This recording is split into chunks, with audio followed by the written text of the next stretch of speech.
আপনার জীবনের গল্পটা শুনে খুব ব্যথিত বোধ করছি। মায়া করব না করতে করতে এত মায়া লাগছে আপনার জন্য।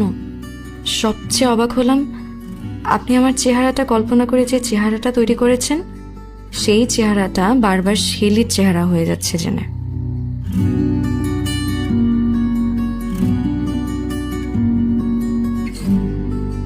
জানি না যাকে এত ভালোবাসলেন সে দেখতে কেমন, আমার জায়গায় কেন তার চেহারায় আপনার চোখে ভাসছে। আমার কোনো আপত্তি নেই, আমাদের যেহেতু চিঠি ছাড়া আর কোনো মাধ্যমে যোগাযোগ হবে না, তাই আপনি আমার জায়গায় শেলিকেই কল্পনা করুন। যদি আপনার সামান্য ভালো লাগে, লাগুক না। আশফাক সাহেব, নিজেকে ভালোবাসতে শিখুন।